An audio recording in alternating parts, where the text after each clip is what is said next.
Le sexe et vous. 21h-22h sur Naradio du lundi au vendredi. Benjamin Ramagé et Sophie Caldi avec le Love Store Planète Eros. Zone commerciale de Beaulieu à Pilboro. Mercredi soir sur Naradio, ce n'est pas le jour des enfants, c'est le jour de l'actualité sexe avec Sophie Caldier, notre célèbre sexologue rochelais. Salut Sophie. Célèbre, salut. Oui, les enfants sont couchés à cette heure-là, c'est bien.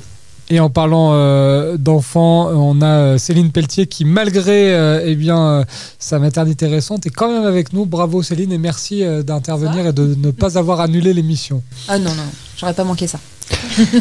On va intéresser Céline, puisque dans l'actu sexe, comme le veut la tradition dans l'émission, on va parler des emojis pour une sexualité épanouie. Sophie, qui est en train de manger à 21h un bon gâteau au chocolat. C'est aphrodisiaque le chocolat. Voilà, le chocolat aphrodisiaque, Sophie. Oui, puis c'est une de vos collaboratrices qui l'a préparé, il est super bon. Oui, on lui souhaite un bon anniversaire, puisque c'était lundi, mais c'est l'anniversaire de Mathilde qui travaille avec nous. Merci Mathilde. Bon anniversaire Mathilde. Des chercheurs qui ont interrogé pas moins de 5300 célibataires américains âgés de 18 à 94 ans. Ce sont les rois des études, les Américains, à chaque fois, ça vient des États-Unis. Résultat, 30% des sondés utilisent régulièrement des emojis pour draguer. Sophie, un outil qui permet de se livrer davantage et d'obtenir plus facilement un date, comme on dit aux États-Unis. Les utilisateurs n'auraient donc plus de liens et seraient plus susceptibles d'avoir une vie amoureuse et sexuelle plus épanouie. C'est vrai que quand on est embêté, qu'on n'a pas envie d'utiliser certains mots, un petit emoji, ça facilite. Oui, alors moi je trouve surtout que ça met de bonne humeur et ça crée un contact effectivement plus rapide.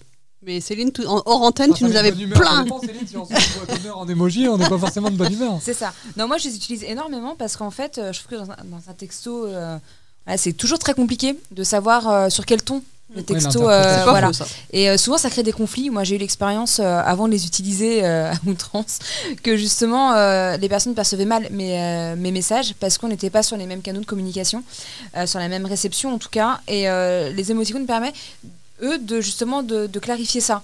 C'est-à-dire qu'un petit bonhomme qui fait la tête ou qui se met en colère, j'utilise parfois avec mon compagnon parce que quand il m'énerve, je lui fais bien comprendre comme ça. Ou sinon, quand tout à l'inverse, je lui fais comprendre aussi grâce à ça. Donc je trouve ça assez chouette de pouvoir les utiliser, de pouvoir donner un ton au message. Mais c'est vrai qu'avant, on avait les 3 petits points ou le point d'exclamation et ça pouvait être très très mal interprété. Je les utilise encore parfois quand je suis très très en colère.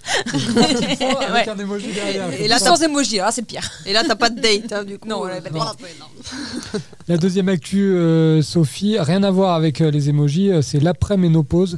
Étude récente, 24 000 femmes âgées de 50 à 74 ans en Grande-Bretagne ont participé à cette étude qui montre que les changements hormonaux liés à la ménopause ne seraient qu'une des multiples raisons qui expliquent la baisse d'activité sexuelle chez les femmes plus âgées. Étude qui démontre que si les femmes sont traditionnellement pointées du doigt lors d'une baisse de sexualité au sein du couple, eh bien, c'est encore une fois de la faute de l'homme, Sophie, comme d'habitude. La santé physique et mentale du conjoint serait en réalité le facteur majeur de la diminution des rapports. Alors oui, déjà je vais rétablir le fait qu'il n'y a pas de faute comme tu dis, on va parler de responsabilité, chacun a sa part, c'est ce que je dis aux couples quand ils viennent chez moi. Et là je vais dire qu'il y a des, aussi bien chez les hommes que chez les femmes, il y a des événements dans la vie qui peuvent nous affecter. Et entre 50 et 74 ans, malheureusement il y a quand même beaucoup d'événements qui peuvent nous affecter. Il y a la perte d'emploi. Pour certains, dans la société actuelle en tout cas. On en parlait hier, la prise de poids, qui peut aussi faire une baisse de libido. Les deuils, parce qu'à 50-74 ans, si on compte bien, les parents commencent à être très âgés et donc à un moment, ils peuvent mourir. Et puis, il y a les maladies donc, qui apparaissent, notamment le cancer, on en parlait aussi avec Céline hier, mais voilà, donc il y a plein de choses qui peuvent faire que hommes et femmes, on est affectés pendant cette période-là. Donc moi, je ne sais pas si c'est la baisse de libido serait forcément liée ou qui serait responsable dans le couple de cette baisse de libido. Je dirais qu'effectivement, à cet âge-là, il y a des changements dans la vie qui font que c'est un peu plus dur d'avancer et d'être léger. On rappelle que c'est dans 3 ans pour toi, Sophie, parce qu'on le dit rarement dans l'émission, mais tu as 47 ans. Oui, mais pour la femme, on a dit aussi dans les émissions de la semaine dernière que il y aurait moins de rapports sexuels. Ah oui, c'est vrai, je me rappelais plus ce qu'on avait dit, mais tu m'avais dit. On a dit qu'en 2030, on ferait plus l'amour. C'est ça. C'est horrible. Bon, ça arrive, en plus, c'est dans 11 ans. Donc, j'aurai 58 ans. Non, mais si, je crois encore l'amour à 58 ans. On a bien fait de faire des enfants avant, Céline, au moins on est tranquille. Voilà. On va parler de plein de choses comme d'habitude dans l'émission. On va parler des zones érogènes. On va parler évidemment avec Céline du métier de photographe thérapeutique. On va répondre à vos questions en fin d'émission. Vous avez plusieurs moyens de nous interroger. Vous pouvez le faire via la page Facebook, message privé au public, via l'adresse mail de la rédaction@naradio.fr, ou sinon je vous donne en direct le numéro de téléphone d'Alexandre Poilvert si vous avez un problème de voisinage, 06 27 25. Ah, il a eu peur. Il a eu peur. À tout de suite dans Le Sexe et vous.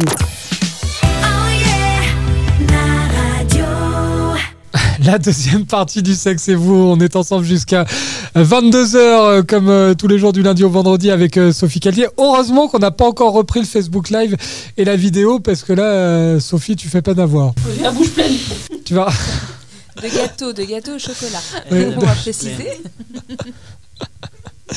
Sophie va réussir à s'étouffer dans l'émission. Heureusement, si Sophie s'étouffe, j'ai Céline Pelletier avec moi qui pourra la remplacer au pied levé. Céline, photographe thérapeutique, une petite photo de Sophie là, en train de manger. Je vais lui épargner ça quand même.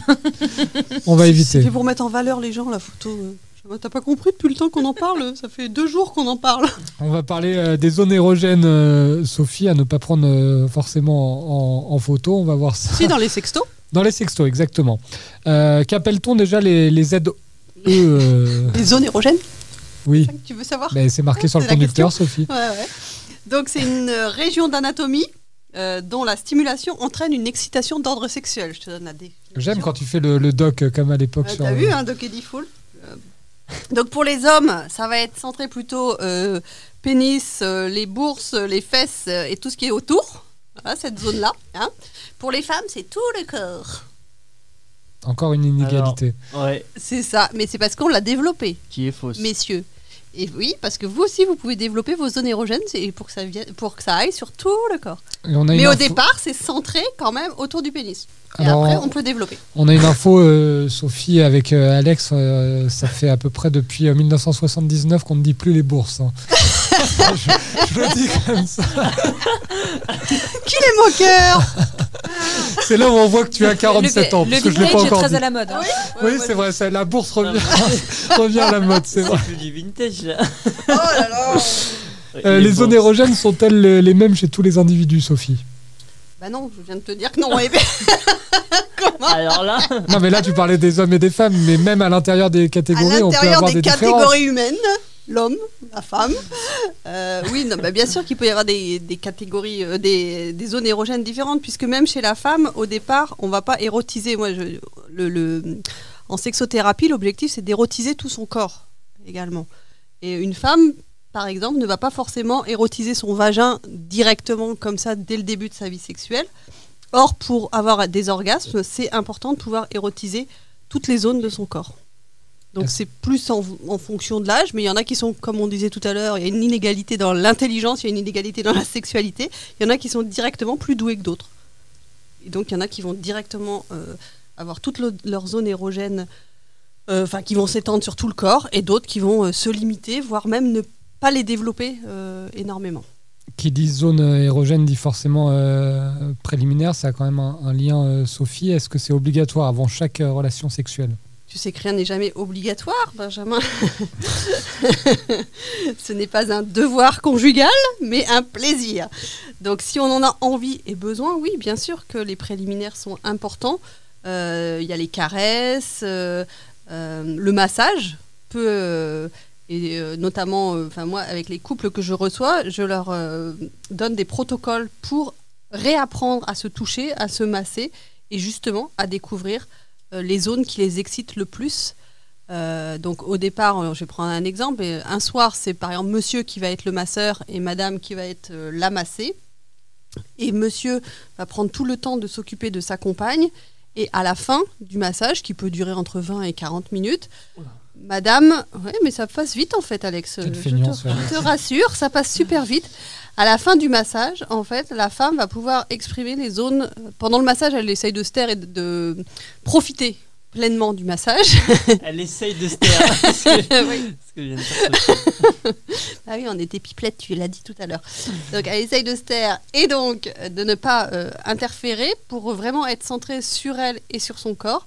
Et à l'issue du massage, elle peut dire ce qu'elle a ressenti et quelles sont les zones qui l'ont le plus excitée, puisque pour arriver à la sexualité dans les pré-préliminaires, j'aurais tendance à dire, parce que les préliminaires, on a souvent tendance à dire que c'est la fellation ou le cuni.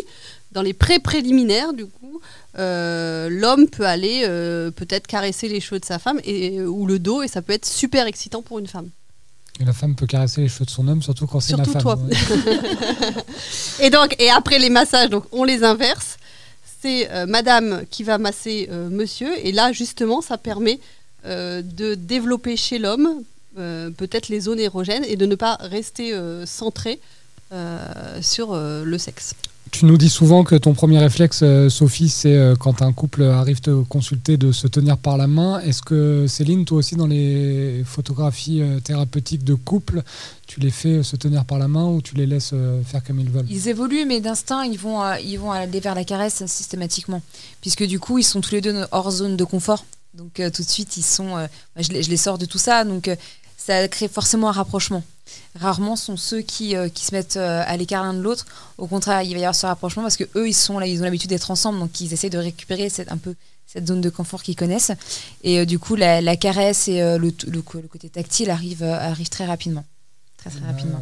On va continuer de laisser le micro à Céline. Sophie, on peut partir, nous, manger une part de gâteau, puisqu'on va évoquer le parcours de Céline Pelletier, photographe thérapeutique à La Rochelle, dans un instant dans Le Sexe et vous. Et n'oubliez pas de nous poser vos questions via Facebook ou la boîte mail de la rédaction. À tout de suite.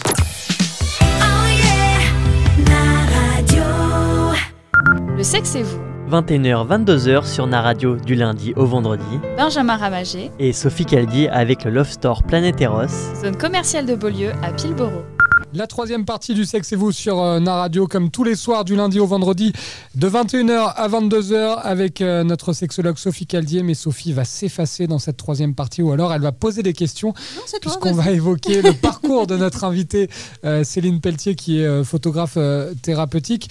Céline, avant d'être photographe thérapeutique, on est photographe tout court. Vous avez commencé avec la photo classique? Oui, alors moi j'ai un parcours assez atypique. Si on va vraiment dans les plus profondes origines, moi j'ai commencé à faire de la photographie sur argentique en 6e. C'est mon professeur de mathématiques qui donnait des cours de photo au lycée Fénelon. Donc merci Monsieur Petit. Une vraie Rochelle pure et dure. Alors je suis née à Paris, mais je suis arrivée là à l'âge de 10 ans. Donc je suis une adoptée.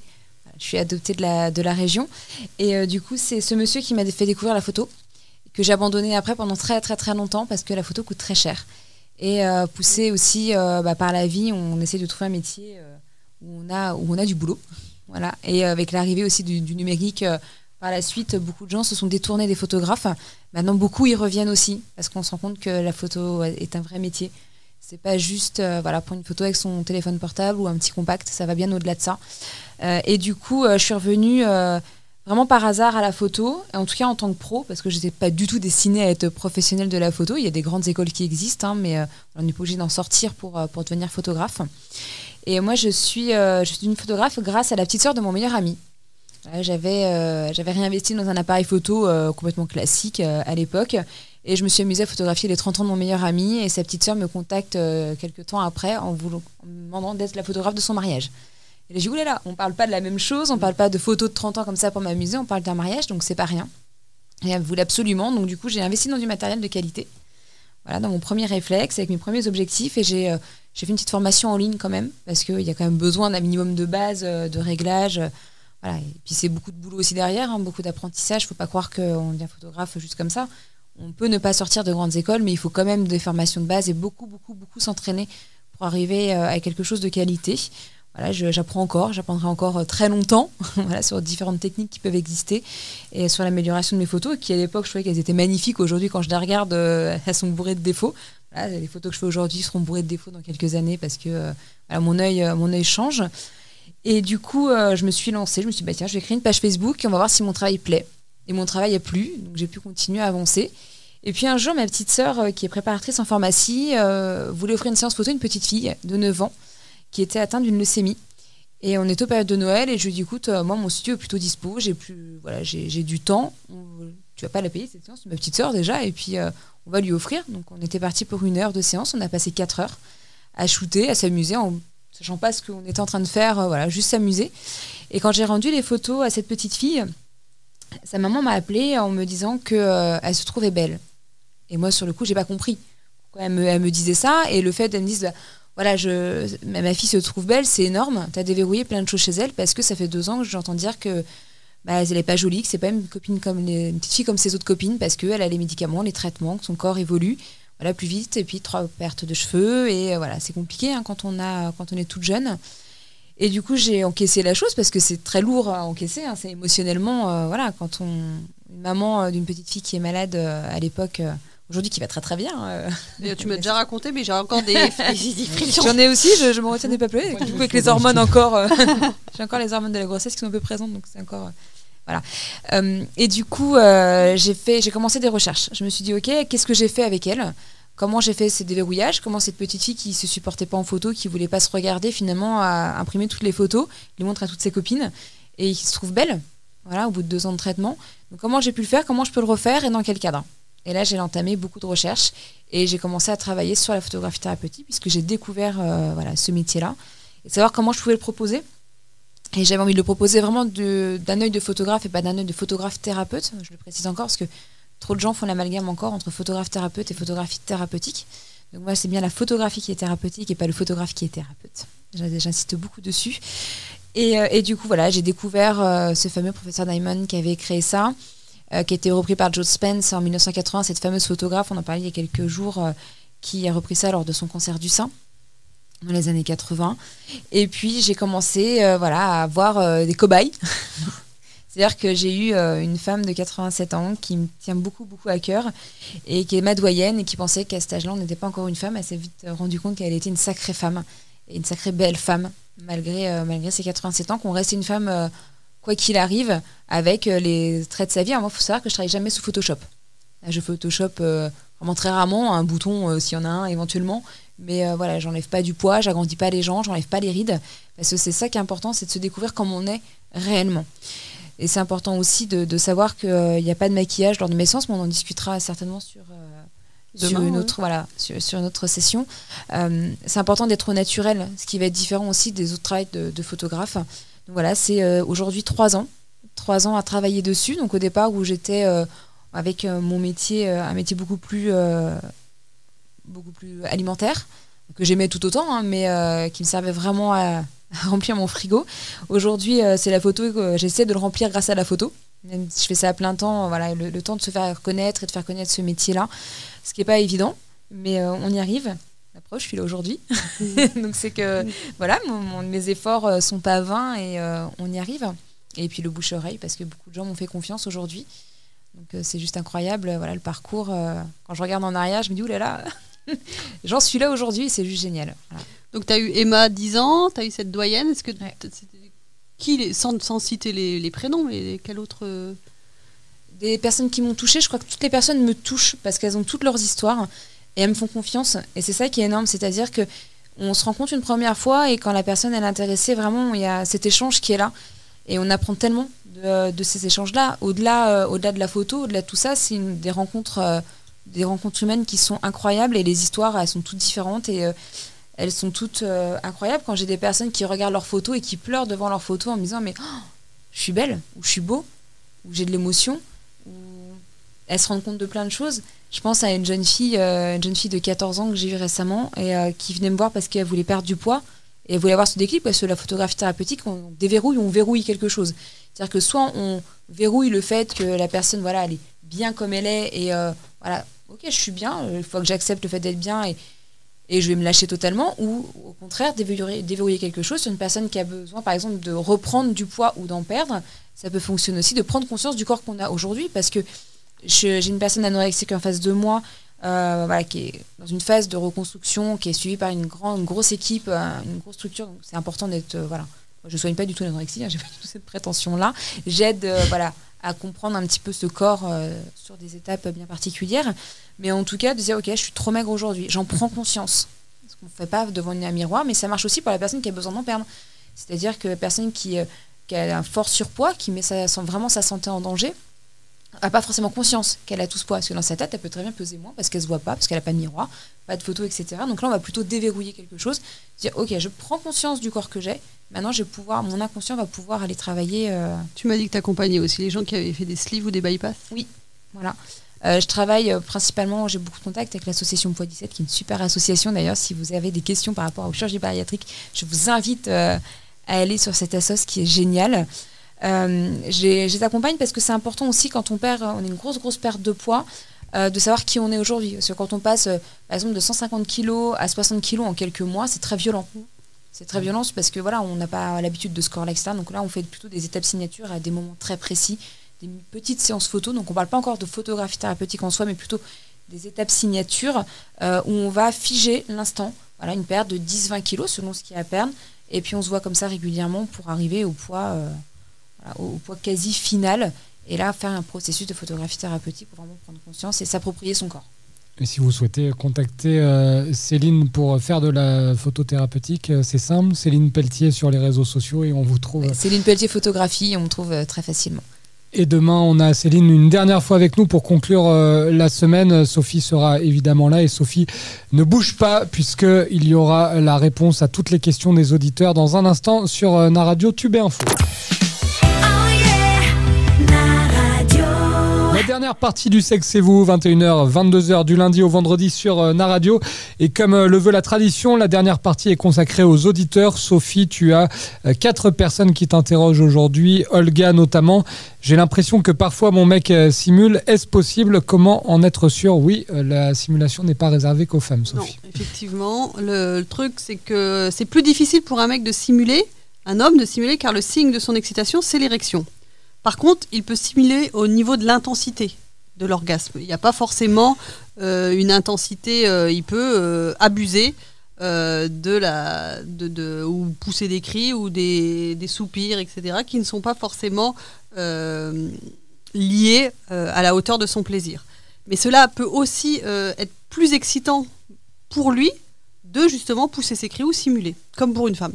On parle de simulateur, on a Nicolas Coute, le patron de la rédaction, qui arrive enfin immédiatement en studio. Avec des sandwichs, enfin, il va pas s'évanouir en plein milieu de l'émission, Benjamin. À 21h50, forcément, dans l'émission, donc j'ai un petit peu faim. Deuxième question du jour, Martin, Sophie, quelles sont les règles d'hygiène à respecter avant et après avoir eu des relations sexuelles? Alors, avant, le mieux, c'est de se doucher, tout simplement, pour être prêt à accueillir ou à donner toutes les caresses à l'autre. C'est le moyen le plus agréable quand même pour le partenaire. On se douche uniquement pour faire l'amour. Hein. C'est ça. Non, mais tu rentres du boulot, je veux dire, oui. Peu importe le boulot que tu fais, mais si tu as été sur un chantier, c'est quand même mieux d'aller à la douche. Et j'ai mon prof de la première formation de sexothérapie que j'ai suivie il y a quelques années, donc Yvon Dallaire, québécois, qui disait que lui, dès qu'il rentrait du boulot, il se douchait et il se mettait nu sur son canapé pour attendre sa femme. Voilà, bon, pourquoi pas, hein, chacun son truc. Et après l'amour, c'est comme on veut. Hein. Alors là, c'est en fonction de chacun. Pour les femmes, ou si on a utilisé du gel, du lubrifiant, c'est peut-être mieux de se doucher. Pour un mec aussi. Après, c'est chacun. Là, il n'y a pas... chacun fait comme il se sent. Hein. Des fois, les hommes s'endorment après l'amour. Ah, j'en étais sûr. Je me suis dit, elle va dire, pour les hommes, c'est compliqué de prendre une douche alors qu'on dort. J'attendais aussi le petit pic là qui est... Il n'y avait pas de pic, c'est comme ça que ça se passe. Je sais pas, moi. Vous avez une capacité à vous endormir chez les beaucoup plus calviers, facilement. moi, je ne m'endors jamais, Alex. Moi, je ne dors pas, moi. Jamais. Je recommence, d'ailleurs. C'est en fonction de l'âge, tu verras. Mais voilà, c'est vraiment... Alors là, voilà, les règles d'hygiène, moi, vraiment pour avant, oui, pareil, respect pour l'autre. Après, pour peu importe, ça, c'est comme chacun veut. Olivier qui nous demande: je n'aime pas trop perdre le contrôle quand je suis au lit, du coup les femmes dominatrices ça me bloque un peu, j'aimerais lâcher prise mais je n'y arrive pas, j'aimerais avoir des conseils. Alors je lui conseille peut-être de ne pas aller directement vers des femmes trop dominatrices. Après les 5 points que je pourrais lui dire, c'est donc être en harmonie avec l'autre, le deuxième point, créer de l'intimité, peut-être prendre un bain, une douche ensemble, justement, pour répondre à Martin. Voilà, là, c'est pas chacun de son côté, c'est à nouveau, on reprend une douche, consommer beaucoup d'eau. En quatrième point, peut-être se faire justement des massages, comme on disait hier. Et en 5, parler de ses fantasmes. Ça peut-être être le moyen pour lui de lâcher prise. On envoie un petit emoji douche. Céline en sexto à son ou sa partenaire.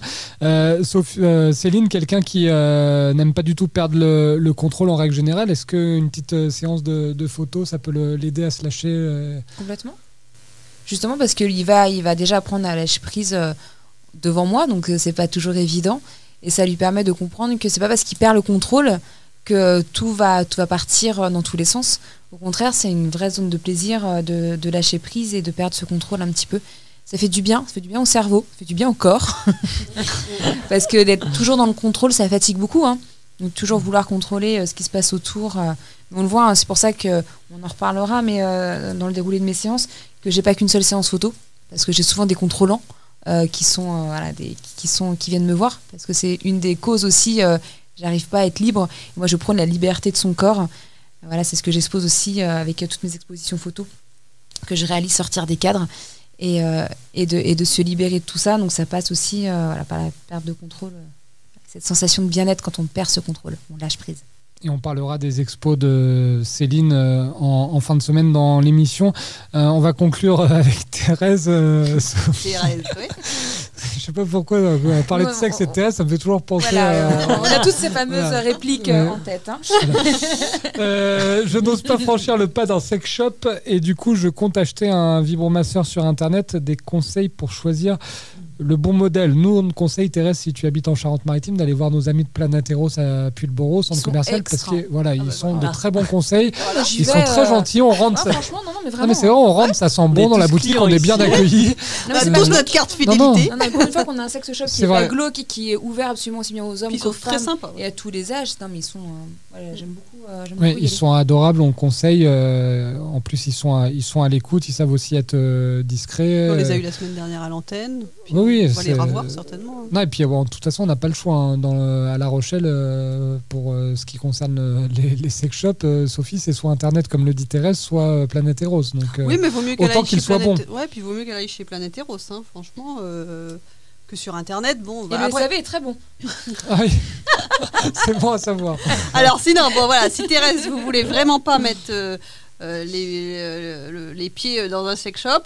Bon, après, on vous conseille quand même celui de Pulboro. Surtout que ça coûte cher quand on a fait une petite vidéo humoristique pour teaser l'émission. Faut pas se tromper, si on achète sur Internet un vibromasseur à une centaine d'euros... c'est clair que ça coûte cher. Ouais, c'est le mien qui vibre. Je suis désolé, mesdames. Ton sextoy vibre. Toujours dans son timing, sac. bon timing. Alors, des conseils pour choisir le modèle. Déjà en silicone, parce que c'est plus facile à laver. Plutôt un modèle souple. On évite la reine de l'hygiène, Sophie. On évite la dureté. La question qu'il faut se poser, c'est qu'est-ce que vous voulez en faire ? Est-ce que ça va être en solo ou en couple ? Si c'est en couple, par exemple, justement, le téléphone de Benjamin me fait penser aux œufs vibrants qu'on peut effectivement avec la petite télécommande pour monsieur. L'autre question qu'il faut que Thérèse se pose, c'est quelle zone elle veut stimuler. Et puis surtout privilégier les marques connues. On évite par contre là effectivement les marques la contrefaçon. La contrefaçon, on va plutôt privilégier des marques françaises ou allemandes qui sont très très bien. Et on avait parlé, je sais plus comment il s'appelle d'ailleurs parce que je suis un peu cramé, mais on avait parlé du sextoy qui sert aux deux. NB, exactement. NB. Dis-moi oui. En forme de ré. NB, en Raymanta. En forme de Raymanta. On en avait parlé. Alors pour raconter à Céline, c'est le premier sextoy qui permet d'être utilisé par des femmes ou des hommes. C'est aussi pour les trans en fait, effectivement aussi. Pour les trans. Oui, c'est vrai. Bon, ça continue de vibrer. Tiens, Sophie, c'est le mien pour le coup. C'est la même personne qui essaye de nous joindre voilà. avec Alexandre. Donc pour Thérèse, on te conseille de ne pas acheter sur Internet et de plutôt aller dans un sex shop. C'est pas forcément facile de franchir la porte, mais au moins tu seras sûr de ton achat. Et moi, j'offre mon cadeau à Sophie. Juste pour conclure l'émission. Merci. On se retrouve, c'est à la bonne taille. C'est un peu mou ça, quand même. On se retrouve demain pour le sexe et vous. À demain. Le sexe et vous, 21h-22h sur Naradio du lundi au vendredi. Benjamin Ramagé, Et Sophie Caldi avec le Love Store Planet Eros. zone commerciale de Beaulieu à Pilboro.